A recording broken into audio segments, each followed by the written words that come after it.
On a tous déjà utilisé l'intelligence artificielle.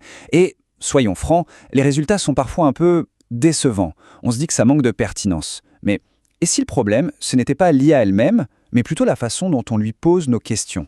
C'est ce qu'on va explorer aujourd'hui, comment passer de requêtes toutes simples à des prompts vraiment puissants, pensés spécifiquement pour l'enseignement. Voilà, le point de départ, c'est vraiment cette expérience que j'en suis sûr, beaucoup d'éducateurs ont déjà vécue. On demande un truc à une IA et la réponse, eh bien, elle n'est pas tout à fait à la hauteur.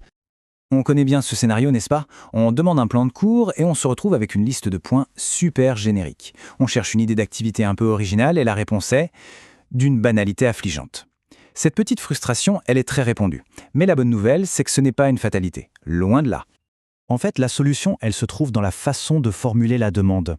Il existe des méthodes bien précises pour guider l'IA, pour l'amener à produire des résultats beaucoup plus riches, beaucoup plus pertinents. Et aujourd'hui, on va justement se pencher sur 2 de ces techniques. Alors, la première technique, c'est ce qu'on appelle la chaîne de pensée, ou COT pour Chain of Thought. L'idée derrière, elle est à la fois simple et franchement brillante. On va demander à l'IA non seulement de nous donner la réponse, mais aussi de nous montrer tout son raisonnement pour y arriver. En gros, on la force à penser à voix haute, étape par étape. Le changement de paradigme, il est là. On passe de la question « quoi » à la question « comment ». On ne se contente plus du résultat final, non. Ce qu'on veut, c'est voir le cheminement, comprendre la logique derrière la proposition.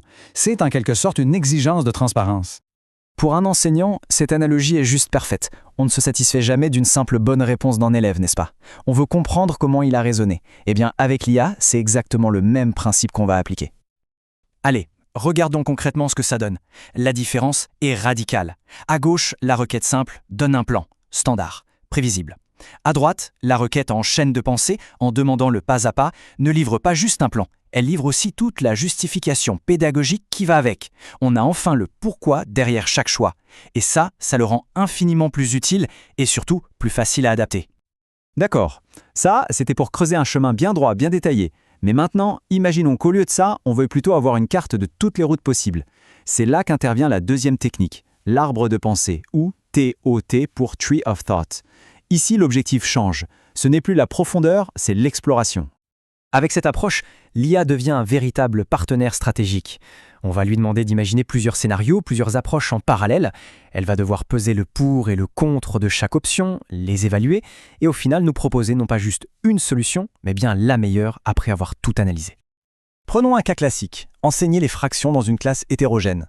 Au lieu de demander une méthode, on va demander à l'IA d'explorer plusieurs pistes. Une approche concrète avec des objets, une autre plus visuelle avec des schémas, et une troisième basée sur des problèmes. L'IA va analyser les avantages de chacune et pour quel type d'élève elle fonctionne le mieux.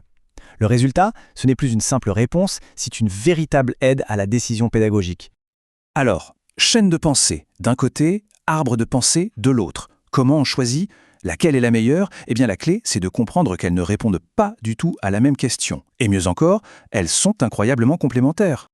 Pour résumer, c'est assez simple. La chaîne de pensée, c'est le mode zoom. On a déjà choisi une direction et on veut en connaître chaque détail, chaque étape. L'arbre de pensée, c'est la vue panoramique. On regarde toutes les options qui s'offrent à nous avant même de choisir la destination. L'une est tactique pour le comment, l'autre est stratégique pour le quoi.